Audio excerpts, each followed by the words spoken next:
Buenas tardes. La presentación tú no la entregaste. La presentación no la entregaste. No la va a necesitar.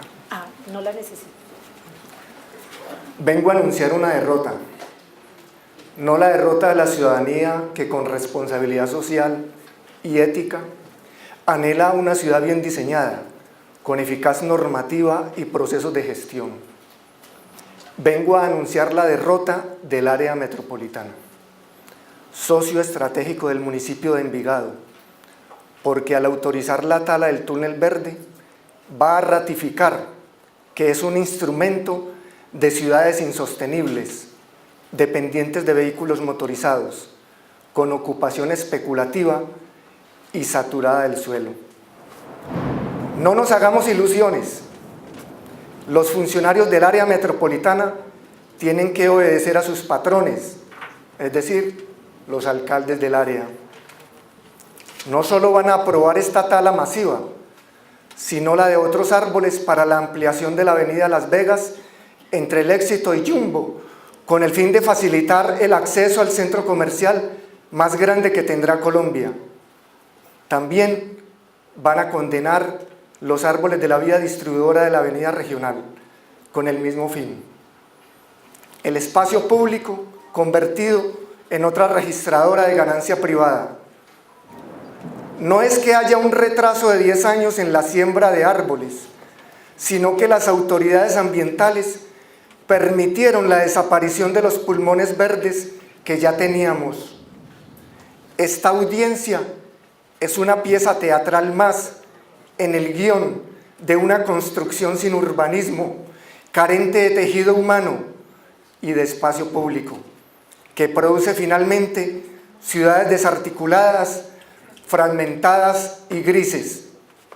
La deficiente ejecución de obras públicas y la supremacía del sector constructor en el diseño de las ciudades adquirieron una lógica aplastante frente a la cual se estrella cualquier participación sensata.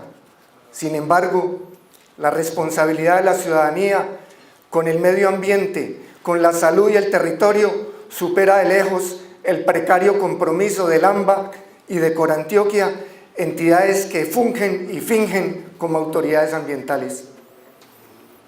Durante estos 4 años de defensa amorosa y firme del túnel verde, por parte de la comunidad, han ocurrido muchas cosas. Veamos algunas.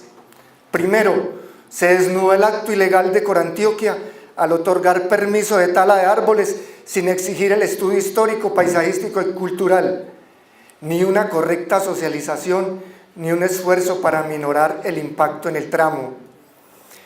Esto llevó a que ante una acción popular radicada por un grupo de ciudadanos, un magistrado de la República suspendiera dicho permiso y la tala, sentencia que fue apelada por Metroplus, AIA y Corantioquia. Luego las 2 primeras entidades renunciaron a la apelación para que el proceso regresara de Bogotá a Antioquia y así poder iniciar un nuevo permiso cumpliendo los requisitos de la ley. Corantioquia no renunció, aún no sabemos por qué, si fue la entidad en quien recayó más responsabilidad. Después apareció la estrategia del municipio de Envigado de cambiar de autoridad ambiental por el área, en un proceso sesgado de votación ciudadana, donde más de 15.000 personas votamos contra el ingreso al área metropolitana, porque sabíamos que esto aceleraría la saturación de cemento, asfalto y la pérdida de pisos blandos y del preciado verde, por lo tanto, de la calidad de vida. Y para completar esa cadena de hechos determinados por los anteriores, Metroplus, la empresa más interesada en el proyecto, contrata un estudio histórico y cultural con la Universidad Nacional con el fin de iniciar un nuevo permiso de tala, esta vez de un menor número de árboles, pero de todos modos destructor de los beneficios del túnel en caso de realizarse. Aquí aparecen 2 hechos relevantes que no tienen presentación. El municipio de Envigado manifiesta que está cumpliendo los requisitos de la sentencia del magistrado y solicita el permiso de tala ante la nueva autoridad ambiental. el área. No es decoroso que el dueño de una obra pida permiso ambiental a un empleado de su plantilla para poderla hacer. Esto equivale a pedirse permiso a sí mismo para ejecutar una acción que afecta a otros agentes y que por lo tanto requiere una autoridad con independencia y criterio. Aquí se salta la elemental norma de la neutralidad y transparencia. Por otro lado, tampoco es neutral ni transparente que la empresa usufructuaria de la obra Metroplus contrate un estudio histórico, cultural y paisajístico con la Facultad de Ciencias Agrarias de la Universidad Nacional, de donde han salido los ingenieros forestales que hacen parte de su planta de empleados. Esto es una contratación de yo con yo, donde se imponen todas las condiciones del contratante.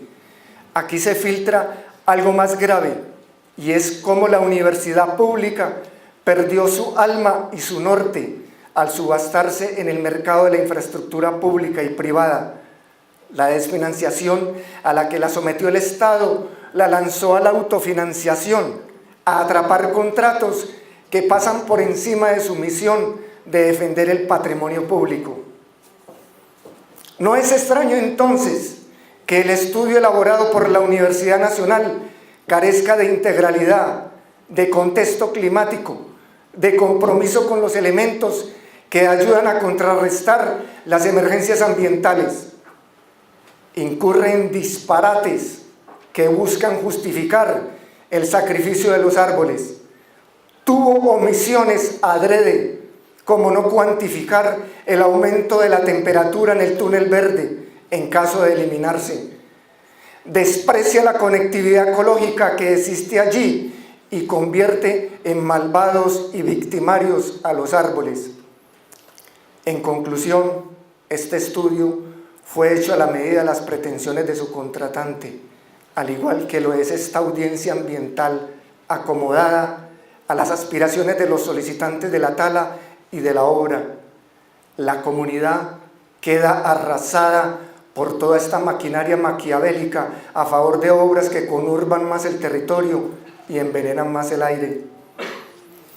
Todas las anormalidades que ha evidenciado este largo episodio del túnel verde reflejan las fallas estructurales de un sistema organizativo público que está capturado por poderosos intereses desarrollistas.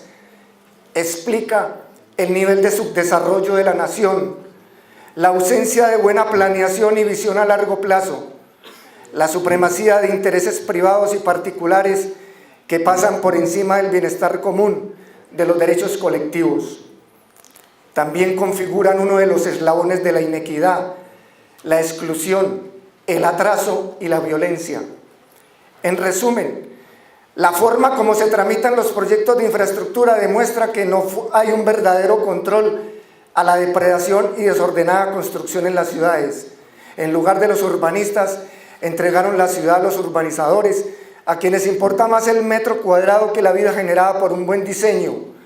El lucro desmedido con el uso del suelo obliga a las autoridades a hacer de bomberos, apagando incendios que al final costean onerosamente los ciudadanos. Los POT se han pulverizado, han sido vencidos por un desarrollismo fallido, un falso progreso que amontona edificaciones, vías, carros, pisos duros, gente, aire fétido. La principal omisión en toda esta cadena de equívocos es que no se considera los bienes intangibles tan importantes como los tangibles. Cada árbol que se tala es un detrimento patrimonial a monetizar y la suma de ellos puede hacer falta cuando llegue lo inesperado. Lo decimos por enésima vez hoy en esta audiencia. Si en 4 años no se acogieron los nutridos argumentos de la comunidad sobre la importancia de conservar los árboles del túnel verde, menos se logrará en una audiencia pública ambiental, que es un simple trámite burocrático para expedir el permiso de tala de 115 árboles y el traslado de 8. Diáfanos como corrían las aguas de la Yurá hace 50 años,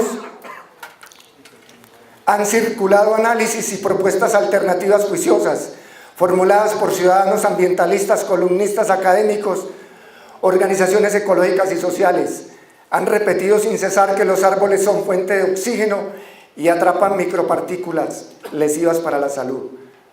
Los beneficios que presta uno solo de esos frondosos de 40 años no se compensan ni con la siembra de 500. También han dicho que los árboles y los pisos blandos ayudan a la escorrentía en tiempos de lluvias prolongadas, de tal modo que evitan inundaciones, que su presencia regula la temperatura en tiempos de calentamiento global, etcétera, etcétera. Bastarían estas razones para conservar el túnel verde. No necesitan ser avaladas por técnicos universitarios, sino por la vida sabia, por la ética científica, por el armonioso y equilibrado desarrollo. La participación ciudadana se convirtió en un desgaste de los habitantes, reuniones en distantes escenarios con horarios inapropiados, trámites engorrosos, costos sin reembolso. La misma táctica de siempre, aburrir. 10 minutos. Falta un parrafito de 5 renglones. Señor presidente. Por favor, doctor Prieto. Muchas gracias. Costos sin reembolso. La misma táctica de siempre. Aburrir a los actores sociales con una interpretación dogmática de las leyes. También dividieron para reinar, consiguieron enfrentar a los comerciantes afectados por el tramo OSA contra los ambientalistas y tacharon de románticos obstaculizadores del progreso a los opositores de la tala, quienes nunca se opusieron al sistema del transporte, al contrario, valoraron su pertinencia. En fin, la comunidad se cansó en este laberinto kafkiano, en un país diseñado para perpetuar la inequidad y la corrupción. La gente desconfía de los políticos, de la institucionalidad, de la justicia. Los ciudadanos preocupados por los desacertados usos del territorio, terminamos burlados en una parodia de participación que no es más que la utilización de los formalismos para imponer proyectos antieconómicos que vulneran los derechos colectivos. Vengo a esta audiencia por un deber cívico, pero hubiera preferido quedarme en casa leyendo un buen libro. No se llamen a engaño. Con mi ponencia no doy por perdido los árboles del túnel verde.